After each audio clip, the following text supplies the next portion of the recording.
knock, knock, housekeeping. And I literally had the thought, wait a minute, housekeeping does not come to the door at 7 a.m. There were a lot of people who came up to me quietly, and by a lot, 12. But they came up to me and they said, look, I'm glad you did that. And I still hear about it. We still talk about it. You worked in industries where there's an acceptance of you right off the bat. What has it been like in the legal industry as a gay man? My husband and I have had this conversation a bit.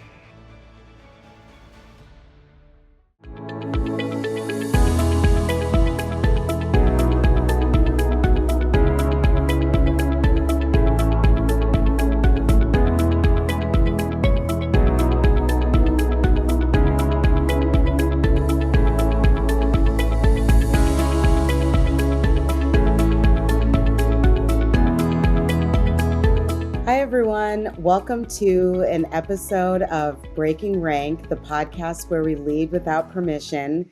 I am here today with my dear friend and a very special and, dare I say, infamous guest, Roy Sexton. Hello, Roy. Hello, Diana. How are you? I'm doing fantastic. You are. I am sitting here in my Fenty onesie, drinking a cocktail. That's right. I'm in my Wonder Woman holiday sweater drinking a Mountain Dew Code Red. Oh, okay. Well, there we go. So we're off to a good start then. We Party. should have energy. So I'm so excited to have you on the podcast today. For one, I have been racking my brain trying to figure out what can I tell the world about Roy Sexton that the world doesn't already know. And that's very difficult. I tried to not listen to a lot of your other podcasts because I didn't want to be influenced by them. That would make you and a lot of other people.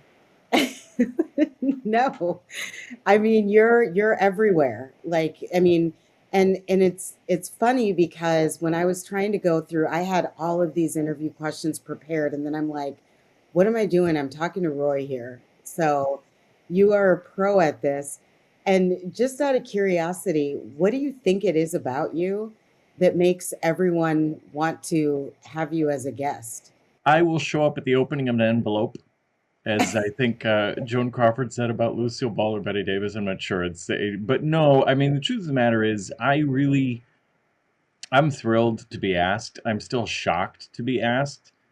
And I suppose it's such a weird question because everything I'm going to say is going to sound self-aggrandizing. I think on balance, I help people feel comfortable in moments. And so I think a lot of podcasters, especially when they're getting started, they have me on early because I think it's a safe space. I've lived my life not always feeling like I'm in safe spaces, so I try to reciprocate and create them around me. So I suppose that's part of it. And also, I mean, I'm really obnoxious on social media. So when someone has me on something, I'm going to post it and post it and post it and post it. So I'm hoping it drives some views or at least some visibility. And I don't do that because I need people to see me anymore. I really just like to be left alone to my own devices. But it's a form of gratitude. If someone's kind enough to bring me on something, I'm going to share it everywhere. So that might be part of it too. It's so funny because you're an introvert and you are the most extroverted introvert I've probably ever met. And I've learned. Yeah, I would never have guessed that you were an introvert if I were just meeting you. I Yeah. would think that you are just Mr. Social Butterfly. Everyone knows you. You can fit in literally any social circle, but yet you're an introvert. So how does Yeah. it feel to be an introvert that has to constantly be in public eye? It's a little daunting. My husband sometimes will say, why do you have to be out there so much? And he's not wrong. It is a learned behavior. I grew up an only child with a mom who was very demonstrative in the way she engaged with the world, and I think I was her sidekick in many ways. So we would do a lot of things together. We would do performances and write and do all these things. And so I learned at an early age my love language was being accessible and available and sharing my thoughts openly with the world. So as I aged, it just became sort of second nature to me. The challenge is introversion really, when I finally worked with an executive coach who explained it to me because I didn't know. I just knew sometimes I got really, really cranky with people and it came on all of a sudden and I didn't know why.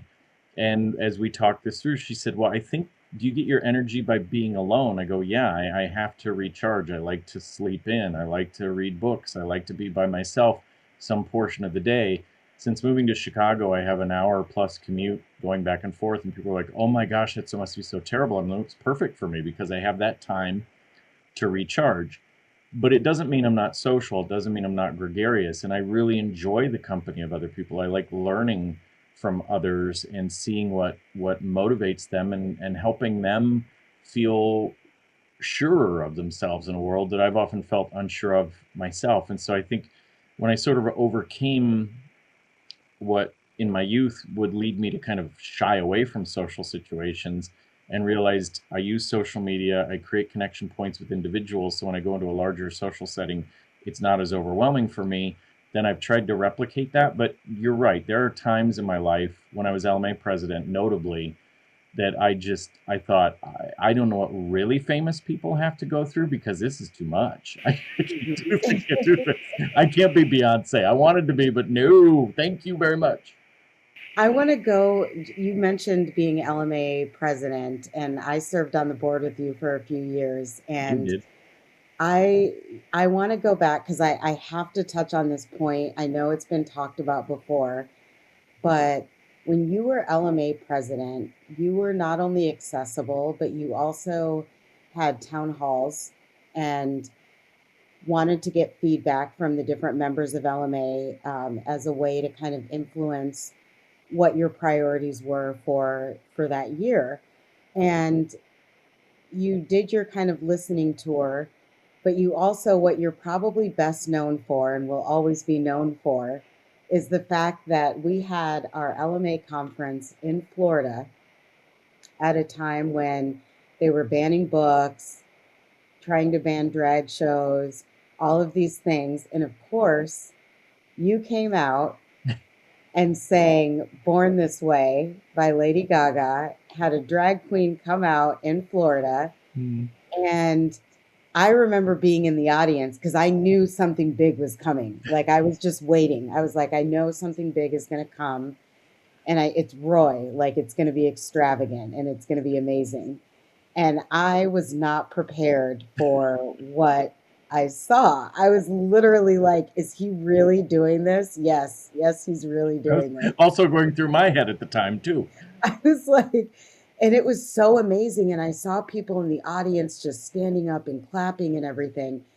But then I also heard that there was some feedback from people who thought it was, I don't know, too much attention on you or wasn't sure what motivated you to do that. So, for those people who were critical of that moment, because we already know all the Really? People in upset. LMA critical of a moment? I can't imagine. LMA is Yes. the Legal Marketing Association for anybody watching this who doesn't know. What would you say to the haters? No, I'm just kidding, not the haters, but those who No. were critical, who thought, this isn't the time or the place, but you still made that decision to move forward in the way that you did. Yeah, and I think many things can be true at the same time. Maybe they're not completely wrong. Maybe it was a self-indulgent moment for me, but it felt like the right self-indulgent moment in a moment that was needed. And when you're part of any community and you have been for a long time, whether it's a professional association, a theater group, a church group, whatever, sometimes you have those moments where we've all been playing in the backyard a little too long and we need a break from each other. And everybody's got an opinion about certain things. And sometimes I do feel like that kind of critique comes from people going, why am I not the one up there doing that? Mhm. Sometimes it comes from a very valid place because they come from a background unlike mine, where the family didn't break into song on their way to the movie theater or, decide that every thought they had needed to be communicated in letters to the editor. I come from a family that engages its emotion in an external way. So I Mhm. have to accept that if I really want to be tolerant and inclusive, everybody's coming from a different lens. So something I do might appeal to 90% of the people, but 10% of the people are like, what is that? So I guess I accept that at some level always. And I realize that sometimes you take a big swing and it's going to irritate some people. I mean, I'm a gay man who grew up with Madonna and Janet Jackson, so these are my these are my formative influences. And I remember the Truth or Dare movie where I think Madonna's getting her throat worked on by a doctor, and they say to Warren Beatty, "Don't you think she should have this procedure off camera?" And she's like, she doesn't live her life off camera. Why would she do this off camera? Now, I'm not that ridiculous, but maybe I am. So, as this moment was coming together, I had a different set of naysayers I was reacting to. And I would say one of the challenges in my life is sometimes I react to one group of naysayers and don't anticipate another group. And so, I was hearing going into the annual conference, how dare we have something in Florida? This is a community that loves to say something's tone deaf without any context. So I'm hearing why you cancel a conference, and people who are being allies toward the gay community and people of color are calling the gay president, giving me a hard time for having a conference in Florida. I'm like, I don't need this right now. Mhm. So I was already just going to get up and sing Born This Way because I wanted to. That Mhm. would have just been completely self-indulgent. So at the 11th hour, I said, "Hey, can I have a drag queen?"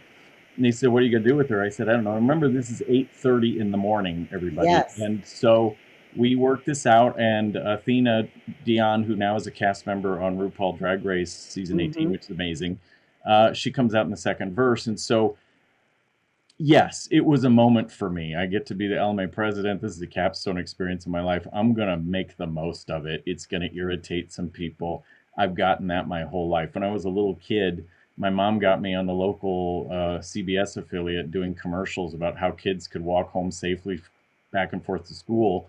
And I got a lot of crap at school for that. Why are you on TV? Why are you out there? This is a refrain in my life. I hear it in firms. Why are you on social media so much? Why are you out there so much? So I've come to live with it, and maybe sometimes I should tamp it down, but in the end, it seems like it connects with more people than it doesn't. So, when I was about to go on stage and do this thing, I thought, what in the hell do I think I'm doing? But then when I got that first reaction from the audience, and quite frankly, the quiet people who I hadn't heard from before or after, who came up to me and said, I wasn't sure I'd be safe in Florida. And when you Mhm. got up there and did that, I felt safe in Florida. So, we have a lot of people in our community who say we need to be more inclusive. We need to reach out to people, but they don't really know what that looks like. And they'll Mhm. be the first to critique anybody's effort one way or another. But when you actually do something that connects to people in a quiet, surprisingly a quiet way, even though I'm up there in sequins and as Sarah Short said, it was like a gay rave, and she didn't have enough caffeine in the morning for that. But there were a lot of people who came up to me quietly, and by a lot, maybe 12. But Yeah, they came up to me and they said, "Look, I'm glad you did that." And I still hear about it. We still talk about it. So we it do. must have mattered. So I'll give that. But It did matter. I was there for it. I loved it. That woke me up because I was just on pins and needles waiting because I was just like, I know that something is about to happen and it's going to be a defining moment. I didn't know what exactly was going to happen, but I was not disappointed. And I just loved you for that. And one thing, and I don't know if this is an influence from your mom, but one thing I really appreciate about you is that you will always say, love you, or tell people how you feel about them in the moment. And it's so important because most of the time we think things about people, we feel things about people, but we don't express it to them. And you no. are someone who wears your heart on your sleeve. Like you will tell people how much they mean to you Hmm. in that moment. And I'll tell them when they're pissing me off too. I Yeah. mean, it goes both ways. I try to do that with kindness too, as much as I can. But yeah, my mom that was very much a hallmark of my mom and my grandfather, from whom I'm named. Roy Duncan was his name. My mom had a volatility to her. I mean, she could feel things really deeply and with a lot of pain. My grandfather was always just the grandfather I saw. I think he was a pretty temperamental person in his youth from my mother, but who I saw was just this buoyant personality who wore loud clothes and talked to everybody. I remember going to get paint, and for 45 minutes, he ended up talking to the guy mixing the paint. And as I'm like eight, like, why are we still here? He was just that person. But my mom, I don't know, can we say dirty words on your Oh podcast? yeah, we can. Okay. So my mom's thing, one thing I quote from her that's suitable for work, she'd always say, "Tell people what they mean to you in the moment; it will mean something to them." And so when she passed away, I was like, "You're damn right. I'm gonna be as much like the positive side of her and like my grandfather as I can be the rest of my life." But the other thing she would say when there was a death in the family or some crisis, "Where's my fucking bunt cake in a month when I really need it?" And you know, she was always keenly aware also of those people who would show up in a crisis just because they wanted to know, they wanted to be around, they wanted to get information, and she really hated that. She was like, "Why are you here? I don't hear from you any other time except when something bad happened." And now we hear people say, "Give people their flowers while they're alive." I mean, a lot of different sort of versions of this expression, but the naughty side of Susie was, "Where's my effing bunt cake when I really need it a month or two after the bad thing has happened." So yeah. So I'm curious, how did you grow up? I know you're from Have Indiana. I? Have you? I don't know. Jury's still out on that, but okay, yes. Yes. Yes, but I'm curious, how did you grow up? You grew up in Indiana, right? Yeah. Mm-hmm. In Yep. Fort Near Wayne, Fort Wayne. Indiana. Mm-hmm. And that, I mean, I'm from the Midwest. So for me, I was actually born in Iowa, and it was pretty conservative where I grew up. Particularly having brown skin was very challenging for me growing up in very white communities. What was it like for you to grow up? Because, and I don't even know, how old were you when you were like, I feel different, or how, like, I what were mean, you? I always felt different. I mean, my mother, with gay notwithstanding, my mother sent me off to kindergarten wearing penny loafers and carrying a briefcase, and then I wondered why people were beating the crap out of me on my way home from school. Um, we were always just a different family. Growing up, Mhm. I didn't know what the words mom and dad were. I just heard them refer to each other by their first names. So I called my parents by their first names, and they were bohemian enough not to correct me. And also, I think they thought, well, if he's kidnapped, he'll know our names. So it's a good thing. So I get to school and I start talking about Don and Susie, and my classmates are like, "Who are those people?" I'm like, "My mother and my father." And they're like, "You call them by their first name." So I already was, it was already, the bar was, um, and being gay is one of many sort of colors in what makes me unique. I had feelings and urges, but one of the upshots of living in the Reagan 80s is you didn't know what was available to you, would be available to you. Is that even an option? So my focus was on getting good grades and being a good student, and I wasn't into. I was a late bloomer, so I didn't really think about dating or and I don't want to say that in some kind of sad way. It just wasn't something I was concerned about particularly. Did I feel like something was happening in the background? Absolutely. Did I have the language? So in some ways, living in an environment where I wasn't necessarily exposed to a lot of that language that would have helped me also helped me because I wasn't worried about it yet. Then I get to Mhm. college, when you start to your horizons open up, and I get involved in the theater, and that's when I was starting to go, and I was in a fraternity, and you're starting to go, okay, wait. But again, it wasn't until my late 20s when I, shortly thereafter met the man who would be my husband that I even felt like this is the life I want. And then I fought like hell for it. My parents did not respond well. I was the golden boy that had done everything well and gotten all the grades and gotten all the accolades. And when I told them I was gay, it was ugly for about 4 or 5 years. And these are very liberal, tolerant people. But I think, Mhm. again, I read an interview with Cher, which is such a cliche, and she was, Chastity had come out as a lesbian, had not transitioned yet. And she said, "Look, I'm a gay icon, and I struggled with this because I was always told the mother is to blame. I grew up in an era where it was a negative, and it was something that was the fault of the parents." So when I read that, I'm like, if I want my parents to accept me, I have to accept that they're learning new language. And I've been kind of thinking about this quietly for a long time in my 20s, and now I'm springing it on them at a certain point.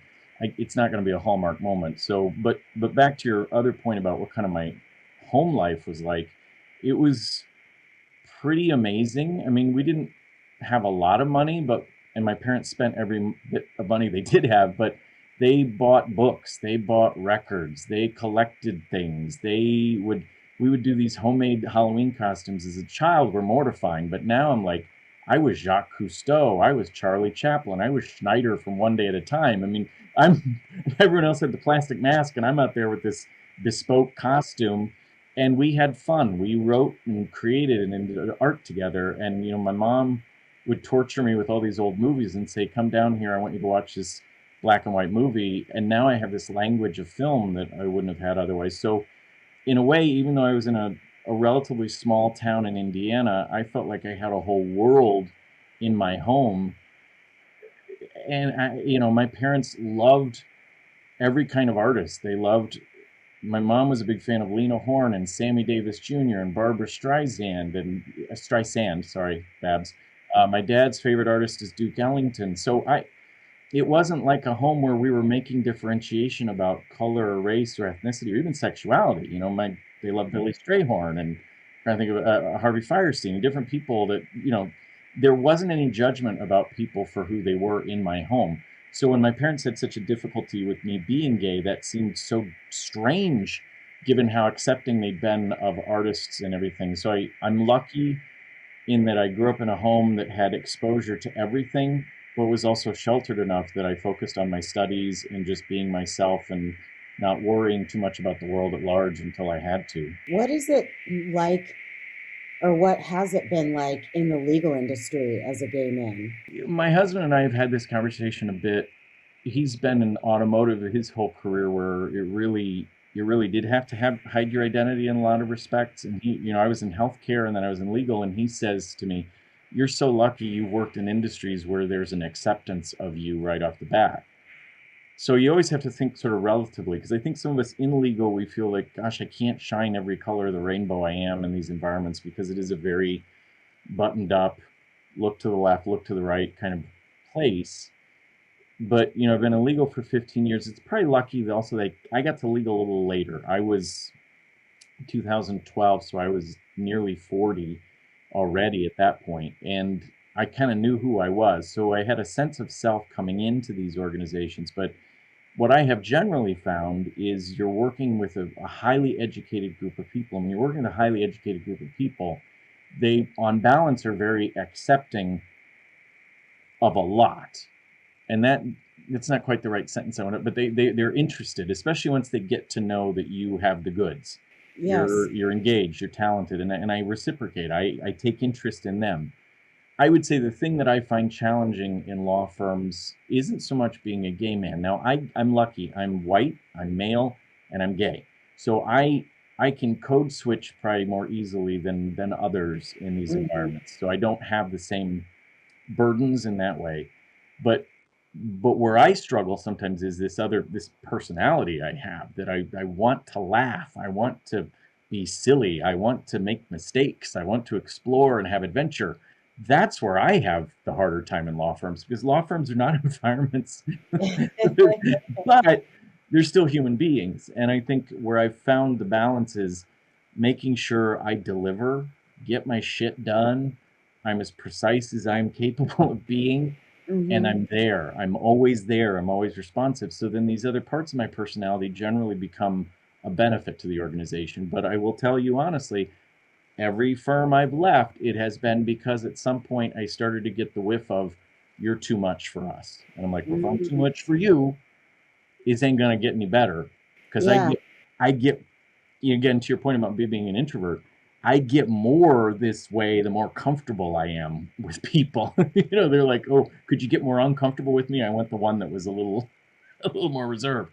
And that's probably the obnoxious only child in me. So, if I'm in an environment where I feel truly safe, I'm gonna be a bit of a goof. And if you don't like that, a goof on your side, a goof who's gonna do everything for you, a goof who will go off a cliff for you. But if you don't want me to be me, then I don't want to be with you. Yeah, no, and that makes complete sense. And that's part of the reason why I started breaking rank, was because of the masking and feeling like I had to change or conform in a certain way in order to be accepted. And one thing, you were just on a LinkedIn Live episode the other day, and it was about coming out as you are. and you had made a comment about uh, what was the comment you made? You about how you would test people, Oh, sure. test the water in Hmm. interviews. Hmm. Just to, you would mention, oh, I have a husband, or oh, my Yeah. husband said, or something. Just to see what kind of, if you get a kind of a, Yes, yeah. yes, and it stuck with me. But we do that. I mean, you got to do that too. You walk in a room, Yeah, especially from, maybe it's a Midwestern thing.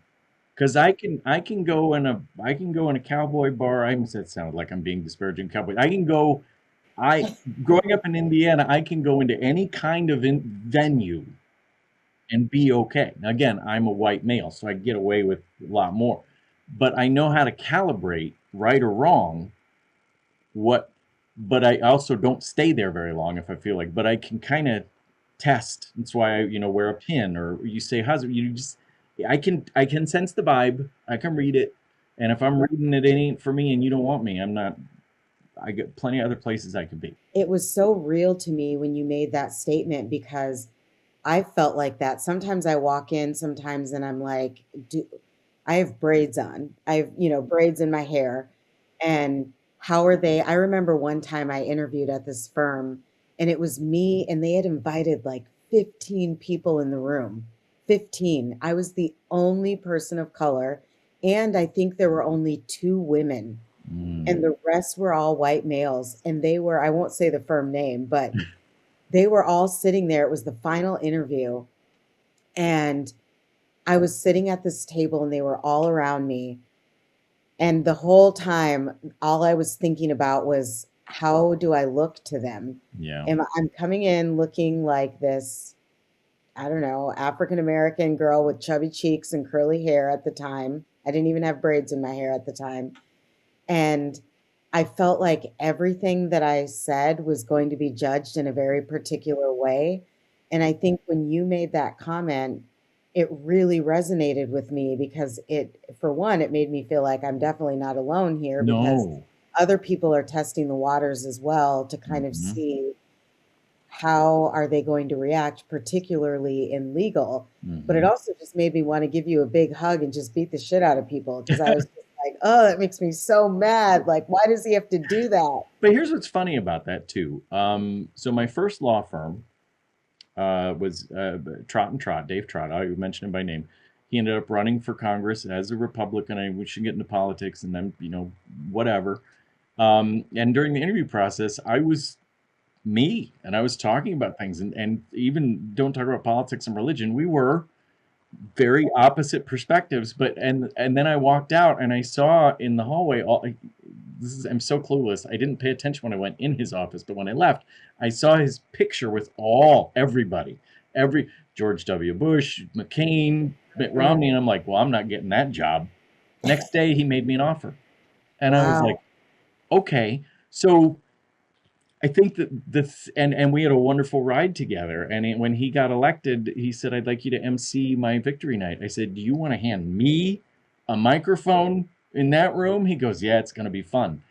So, and it was. And so Mhm. I hope we can get back to a place culturally that I remember, and maybe it came from a place of naivete, because we've had these challenges in our society far far longer than we've been on this earth, and far after we've been here. But there was a time when you could just be. We weren't so segmented, and deciding that this is for me, not for me. And I'm trying to be careful about that the other direction, because I am testing and constantly going, God, maybe I don't fit in here. But sometimes I'm very surprised. Sometimes I think, oh, this isn't the place for me, and that's exactly the place that puts its arms around me. Like, no, we need you, and I've been pleasantly surprised by that many times in my life as well. So, No, I think that's amazing. And, you had brought up earlier, that sometimes people think you're too much, or the firm might think sometimes. you're too much. And when we talk about social media, because you are a social media king. I mean, you're all over social media. You've got the presence, you've got the followers, all of that. And you'll just post what feels right to you. And I personally, I love seeing pictures of your dogs on social media. I love that. But I'm also a dog person. So there's there's that. But how do you navigate those situations where you're at a firm or you're in an environment where people are like, you're too much for me? How do you decide whether to pull yourself back, to mask yourself, to unmask? How do you navigate that? I mean, some of it's gotten easier as I've gotten older and I don't care that much. There were times in my life where I would change abruptly. Now, with me, it doesn't last very long. Like, like for a week, I'm like, I will bring it down a notch, and it only lasts about a week, and then I'm back to, I leave. Honestly, I leave. Mhm. And part of it is, as I go into any environment, a therapist might argue, no, you're hiding versions of yourself because you're not sure, and that's not healthy. But much like going into that bar and not knowing if I'm in a safe space, when I'm in a new environment, I don't show up day one wearing my Wonder Woman sweater and posting my dogs. I'm like, okay, I'm in a new place. I want to be respectful. I want to show them that I appreciate who they are. Much like I think about it, the thing I had to do with my parents. I'm like, I want them to accept me for me, but boy, I better figure out, maybe I need to understand them a little better too. So I ratchet it up over time. I start wearing my lapel pins that are a little whimsical, and I remember a couple weeks into this job, I wore my 98 degrees scarf because we've become 98 degrees groupies at this point in our life. Because my husband loves 98 degrees. We bought tickets, and now you can pay extra to meet Nick Lachey, and now he's like, "Hi, Roy," and people are like, "Is that a 98 degree scarf?" And over time, people are like, "He's fun," and you start to hear that feedback, and so I just I am me. And I have left organizations that have told me they've reached a point, and I can sense it. I can just sense it. Like, it's been, you're fine, we love you as you are, and then suddenly a leader in the organization decides they have an issue with me, and it starts getting communicated not to me but through intermediaries, and it's so and so thinks there's too much of you out there, and I'm like, and I did have that conversation with one place where he said, "Well, I'm not going to go back in the closet at this point." "Oh, that's not what we're saying." I'm like, "I know that's not what you're saying, but that's what it feels like." So, you have to. I know that's not really quite the answer to your question because you can't leave everywhere. But I think I find that sharing more of your humanity. Yeah, there are, again, to your point about the folks who were in the audience and wondered why I was up there with the drag queen, or the folks who wonder why I posted a picture of my dog, or the post people who are giving you a hard time about some of your. They are going to be there. They're always going to be there. The problem with law firm life is sometimes the firm reacts too much to one individual voice. When I feel like the organization I'm part of sees that voice in its perspective and says, well, that's just so and so, hey, just letting you know, great. But when it starts to be that one voice is overtaking everybody else's voice, that's when I'm like, I feel like I've lost the thread of the narrative. So, Yeah.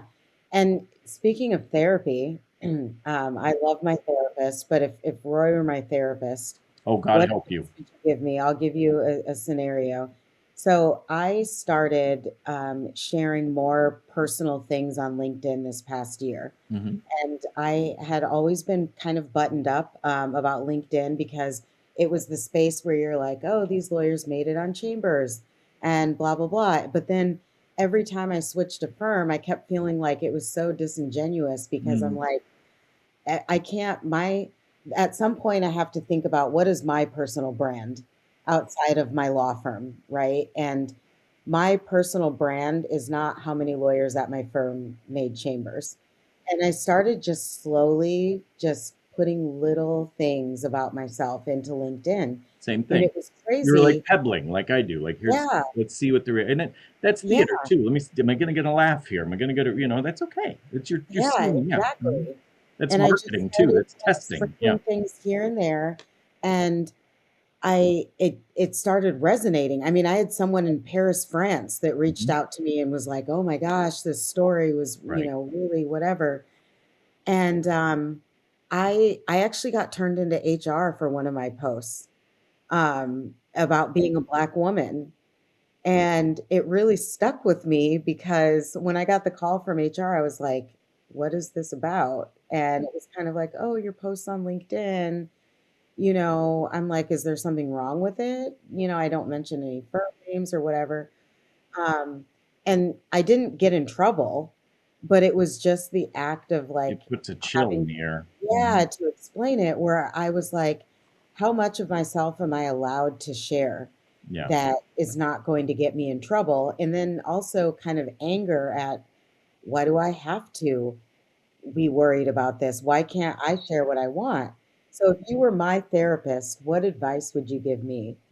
Well, at first, I'd ask you the question, regardless of what others are thinking, does it help your heart heal to Mm-hmm. write and to share? Yeah. Okay. So Yeah. that has value in and of itself. It helps your mental health to share these things. Now, are you getting a response on balance that's positive and in alignment with what you hope to do with your life and career? Mm-hmm. Okay. Ooh, that's a really good question. And Yeah. if those things are true, then you find the argument in the case for, and you accept. Again, if you're, we were both got to get good grades, got to be good kids, never miss, never make a mistake. So it feels icky when even one person comes out of the blue and has a concern, or it bubbles up through these kind of other channels, and what could that mean? And but that's where the part of you that feels pure is getting pulled down by someone else's business and someone else's baggage, and I don't think you should have to worry about that. And as glib and flippant as it is to say, if you're part of a place, a company, a group, whatever, and they don't want you because you're being yourself and you're sharing something that's, I've seen what you've written. It's toward a positive end. It's not just sort of opening a vein online. It's a terrible expression, but it's really like, here's an example of something I lived through and what I've learned from it and what one can gain from that. So if somebody has a problem with that, then that's on them, and that's probably an environment you don't want to be in. But I would say, on balance, is it helping your heart, and is it helping you connect with people? And on the point you made about using your social media in a way that's true to you, I think it's like fashion. We should all have the freedom. So I've never understood the thing about, truly, I don't know why anybody has a reaction to a black woman in braids. I'm like, it's gorgeous. Like, why do you even, that person feels good with their hair like that and they enjoy it. It is none of your business, right? Mm-hmm. If you have nothing nice to say nothing at all, right? And I've had that comments made to me about what I'm wearing. I'm like, if you don't like it, don't, just shut up. I don't need to hear it. I'm wearing it today because I must like it. Yeah. So I'm wearing it, chances are you're not helping my self-esteem, if nothing else. So, social media should be, now I will share, we have a different mindset on that, because I'm like, you know what? Of course I'm for hire. I'm a marketing person for this organization right now, and I'm on this board right now, and so they got me. I'm going to share everything. But while I'm sharing everything about them, because I'm so thrilled and honored to be part of it, and part of my job is marketing, I'm also sharing my dogs and sharing what we do, remodeling some part of our house, I use all the platforms almost interchangeably, which people are like, "Oh, this one is for this and this one's for that." And I'm like, I don't know, I have an audience here, and everybody has a job, and everybody has a business, and everybody has a family, everybody has a life. So I keep it all fairly positive, keep it inspirational isn't quite the right word for it, but just authentic and real and joy based.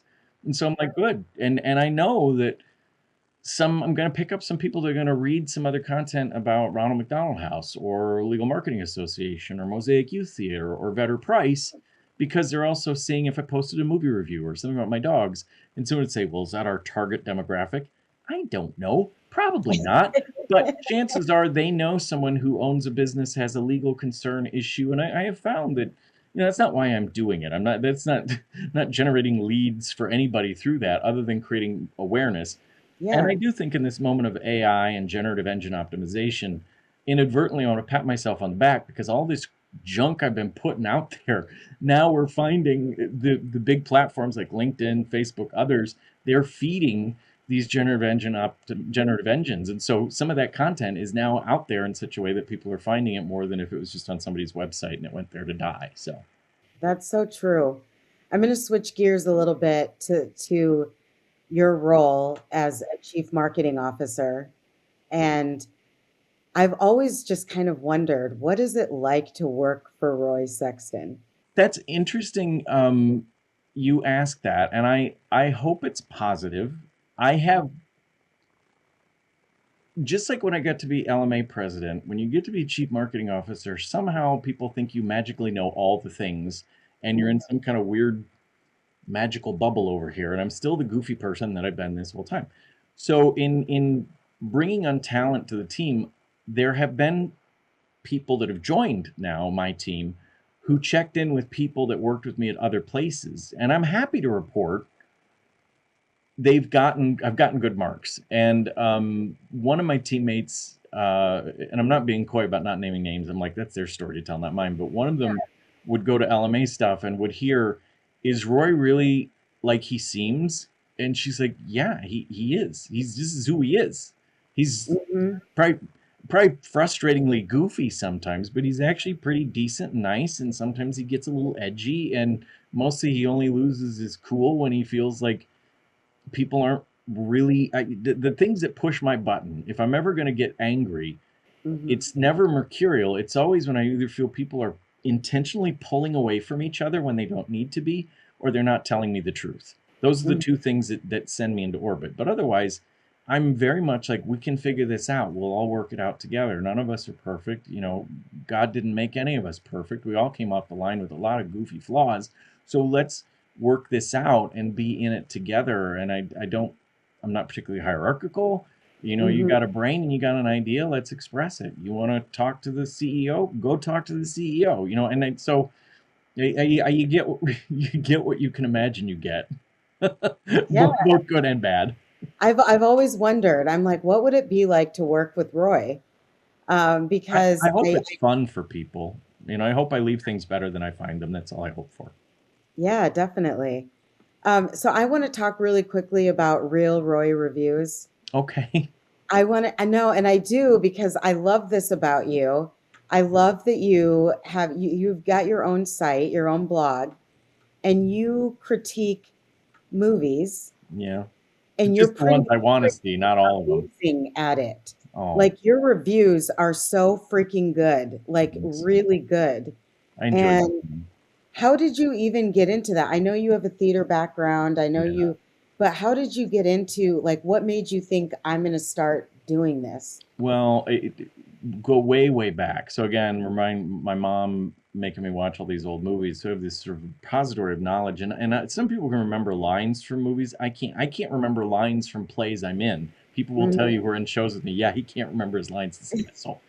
But I can remember what year the movie came out, who directed it, who was married to whom, who had affairs in the set. I can remember all that kind of stuff, but I can't remember plot points or lines. So we'd watch all these movies, and also my mom used to buy every year.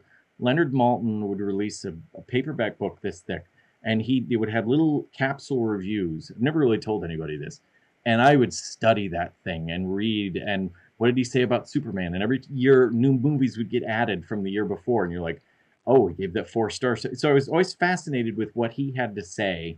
And we would Mhm. watch Siskel and Ebert when I was a kid, and we'd argue about what they had to say about a film. We hadn't even really seen most of the movies they reviewed, but we were as interested in what they had to say about the film as the film. Mhm. And when my family would see a movie, we would endlessly talk about the movie for days. So I was already wired. Now my poor husband goes to see movies with me, and he doesn't want to spend 12 hours dissecting what happened in Sex and the City Part Two, Yeah. whereas I'm all about. And so I would go to Facebook and I would just write those like little Leonard Maltin, little short, like 3 or 4 sentence things, and people reacted really positively to that. This is about 15 years ago.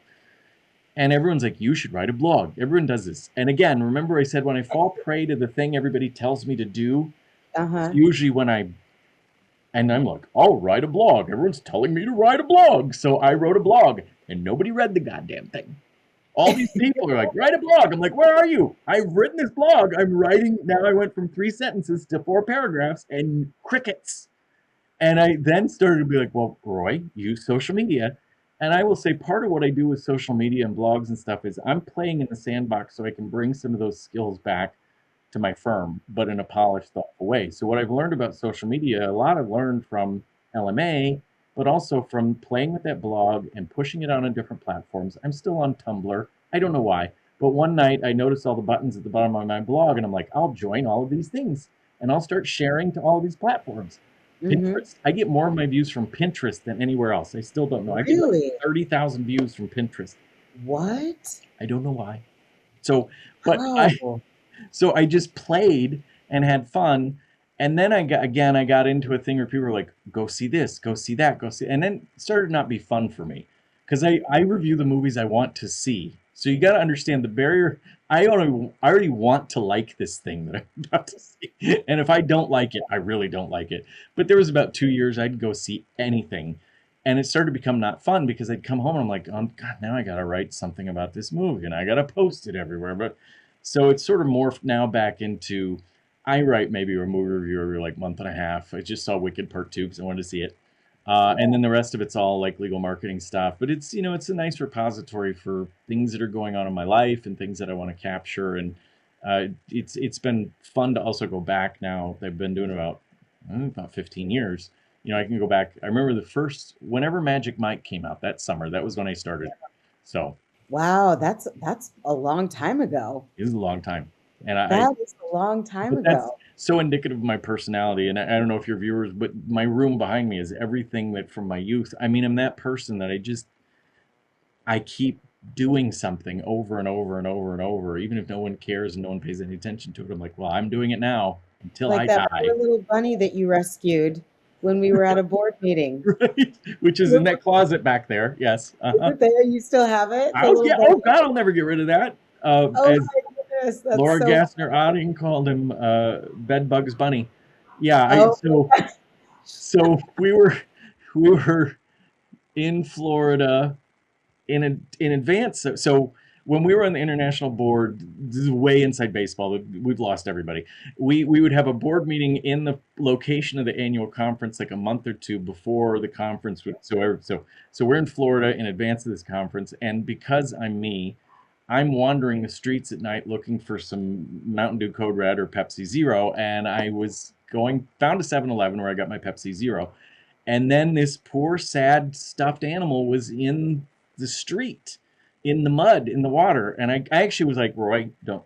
And I walked away from it. And I got about a block away. And I was like, I still believe it.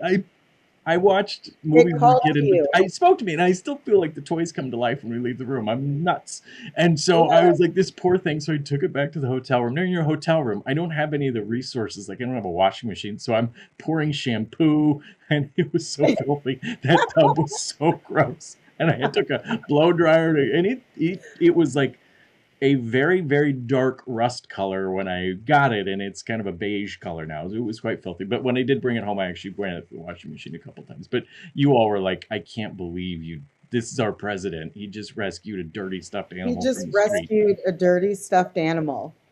Yep, I still But have it. It's in that back in it that shows box. how big of a heart you have, Roy, because you just couldn't walk away. You just couldn't leave it. Or how many undiagnosed issues I have. Oh my goodness, that's so funny that you still have that. I can't believe it. Oh yeah, I'll never get rid of it. Never get rid Oh, of I it. love Uh-uh. that. Uh-uh. So I want to ask, what is something, because I feel like I said, I didn't know what I was going to ask you because I'm like, everybody already has asked him all of these questions. What is something that people feel like they know about you or something that they believe about you where they've completely missed the mark? And I somewhere in the recent past, I said this, but I don't know where and I don't know when, so I'm gonna say it again. Um, Kate, let me digress for a minute. Kate Shipham said this to me a few months ago. She said, and she's Australian, and I can't do an Australian accent, so I won't even try. But she's like, Roy, it's interesting to watch because you're so bubbly and effusive and gregarious, and then you can turn on a switch dime and just be like laser focused and unbelievably serious, and then you go right back to that thing. Mm-hmm. And I really appreciate because sometimes when someone says it to you, you're like, oh, someone's actually really paying attention to Mm-hmm. you. And this is true of my mother as well. The real me isn't that sunny or happy or funny or joyous. And it's not an act. Like when I'm Mm-hmm. around people, this is a genuine means of connecting, and I enjoy making people laugh, and I enjoy having a good time and being truly human with each other. But the true me that's under here is very quiet, very observant, Mm. really doesn't want to bother with anybody or anything, just wants to be left to my own devices and not really engage with the world at all. Wow. So, and from that place comes a pretty deep intensity that when I was going to get my MBA, my husband got it from the same U of M, Flint, right before I did. And he goes, "You should get your MBA because you got a theater degree, and if you want to keep moving, you got to." And he was right about that. But I said, "You've never seen me in school." He goes, "Oh, how bad can it be?" I'm like, "No, no, you don't know what I'm like." And for 2 years, it was just, he's like, "Oh my God, can we go have dinner?" Nope, I got a paper to write. I mean, I can have this unbelievably off-putting intensity around certain things, and I don't mean it to be, but it's so, it's got such a contrast from this personality that is evident in this podcast to the person who's like, we're going to get this done. And that my grandfather was that way, my mother was that way, and it really freaked people out when they would just be like the eye of a hurricane all of a sudden, like, hell you say, we're getting this done. And there were the other part that I don't tell people often, and it will sound like I'm making a joke of it because that's what I do in life, but there was a period of time when I was first managing people, I'd come home and my husband would say, "Who'd you make cry today?" I'm like, I don't, please don't say that. And he's like, "I'm just giving you a hard time." I go, "I know, but it really bothers me." And I've learned to calibrate that, but I would be, people felt they misread this, I don't want to say surface part of my personality, but the part of my personality that's like, let's just enjoy life. And then they start to take advantage of it. And then they get this cold, serious, I saw this, I saw this, I saw this, how about this, how about that? And then they would just burst into tears. And this was one after another, after another, after another. And I'm like, God, what kind of ogre am I? So, it's strange to, we all feel that way walking around in our own meat suits. Like we, we know we're a complex mix of things, and the brand you put out there is generally superficially what people take away. Roy's fun, Roy's funny, Roy does theater, he's this. You want to do an improv class? And if anyone makes me do an improv class, no. If anyone wants me to put on a skit, no. I like theater because it's rehearsed and there's a plan, and I don't want to do that improv. I don't want to do a funny sketch. When I did the thing at LMA, there was a lot of intensity that went into that, what seemed like a silly, joyous moment. There was a lot of thought, a lot of coding, a lot of, I want to make sure this just lands exactly like I want it to, which makes me seem like not a lot of fun. But the person you see on stage seems like a lot of fun, but the person who's behind that is not. Yeah. I would have never guessed that. Um, Even knowing you, I would have never guessed that. But you have to have, I mean, there is the persona that the world sees, but there's also the Roy that's at home and the one that, is with your husband and the one that you feel comfortable being in your own skin. So it makes And one of the things I love most about my husband, this is early on, he was like, "Can you put Laffy Jokey Roy away for a minute?" And I was like, "Oh, you actually like the other, and it not, it makes it sound like I'm throwing chairs through walls and stuff. I'm not like, I'm still, it's just very like, and this happened a couple times at work, where I'm really pleasant, and then suddenly I'm like, wait a minute. And I've had a couple coworkers go, "Oh, we like that more of that." I'm like, Mhm. okay. Yeah. Yeah. But I see everything, I observe it. I just don't always comment on all of it because I've had enough people say dumb things to me when I'm in process that derails me. So I'm Hmm. very careful about anything I say that might get someone off a path where they're about to discover something really interesting. So that's why I kind of hold back sometimes, but then eventually I can't, and then it comes out fairly cold. Well, I haven't really experienced the cold Roy. No, I've seen you a little edgy when you woke up a little late that day at the board meeting during your annual conference. can we I tell did that? get Can we to, tell that story? I did. So, so this is not the time was this also when I got the bunny? Was this the same board meeting? It might have Um, been. so no, it was at the conference. Oh yeah. Yes. So Yes. again, this is way inside baseball, and they've stopped doing this. Thank God. But I was the last year I think they did this. So you have a board meeting at the location of the annual conference months ahead. Then you have the annual conference, but there's a board meeting stuck on that. So we had 2 days of board meeting, and then I knew I was going to do the thing with the drag queen, and I was terrified about it, but none of you knew it, and I didn't want any of you to know, because if you'd known, you'd try to talk me out of it. So I'm trying to just get through the 2 days of the board meeting, not sleeping, not just beside myself. And we had some volunteers throughout the organization who were difficult, and they were driving me crazy. So the night before the second day of the board meeting, I couldn't sleep, and I'm going to sound like Judy Garland, but I took a NyQuil, glass of wine. I was just trying to get some sleep. Wow. I know, shouldn't admit these things. It wasn't nothing that wasn't that was, immediately It was available all to me, but legal. just so I couldn't get sleep. Like 3 or 4, I finally fall asleep. Well, I had set my alarm for 7 p.m. instead of 7 a.m. Oh, wow. And I hear knock, knock, housekeeping. And I literally had the thought, wait a minute, housekeeping does not come to the door at 7 a.m. So this must be later. And I Yeah. looked, and thank God it was 7:59, which seems really early for Yeah. housekeeping. And our board meeting was like at 8.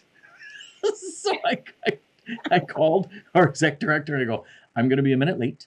And I just threw on whatever I had, didn't even take a shower. And I think I got there like at 8:05, and I was a little agitated. And I said, I'm sorry, I haven't even pooped yet, but we need to start.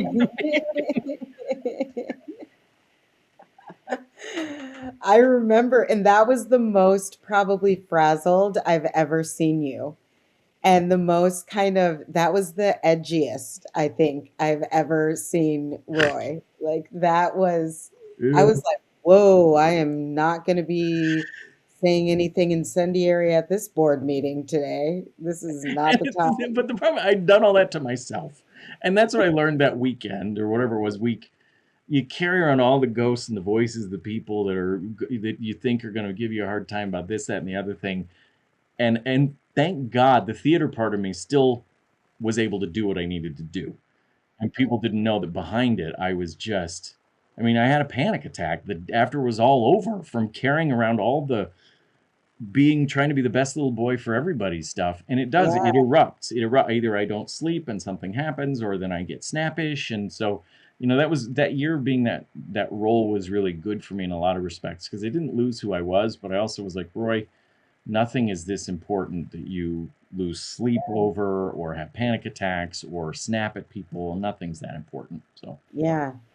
But I mean, I loved the result. I definitely loved the show that you put on. It was amazing. But yeah, that board meeting will stick to me. I'm like, I'm not getting on Roy's bad side. I saw him that morning and I was like, or at least when he's sleepless and hasn't pooped. yes, exactly. Poop is important. Indeed. For That could be the name of this podcast episode. That's going in the title, Roy. That'll bring in a lot of It viewers. sure will. And some Yeah. possibly both of us going to HR. Oh yes. Oh yeah. I'll definitely be called to HR for this one, so that'll be great. No, but thank you so much for being on the podcast with me today. I think you were right when you said in the beginning that you're a safe space. And I was actually, I mean, I literally was I'm like, why am I so nervous? This is Roy. You know Roy. Why are you so nervous? But I was Yeah, just like, but this is your thing. yeah, This is your car. You're driving it. And I want to say something that I hope it doesn't bother. You can cut it out of the final edit if you want. We talked, this is a few years ago. I remember being in Chicago, and we were on the sidewalk, and you were talking about some of the personal stuff that you carried, and you weren't sure if you could or should share it. And I remember us talking about, but there's such a connection point when you do. And I've said it online, and it's probably annoying as hell. I am so damn proud of you. And you're doing this right. A lot of us have done the podcast thing, and we kind of throw something together.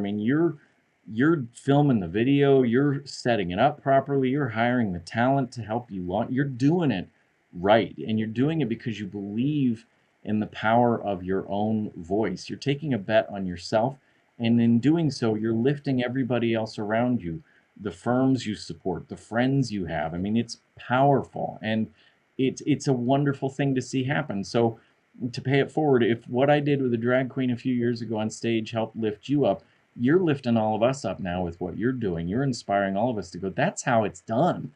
That's how you do it. I live for your Instagram just to see what next, what is happening with Diana, and I hope the ride is fun, and I hope it's rewarding, and I hope it continues to fill your heart because you've got a great heart, and you care so much, and you're so real, and there's no reason not to be in this world. There just isn't. So keep doing what you're doing. Oh, I love that. That makes my heart It's true. happy. It really It's does. true.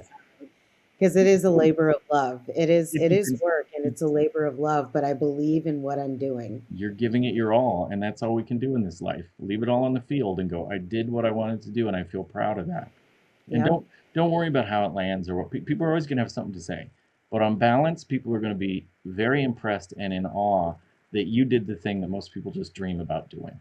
So, Well, thank you, Roy. And mhm, thank you so much for being a guest on Breaking Rank today. happy I to do it. really appreciate it. I'm so excited for your episode to air. And I just love you to death. I love Love you to you too. pieces, I should say. Death is kind of morbid, but That's all right. The way I talk, I've said about 83 things that are borderline bizarre and or offensive. So, well, thanks so much, Roy. And for all of you listening, I hope you subscribe, engage, comment, and that you really take something from Roy's story today. So thanks everyone for joining us.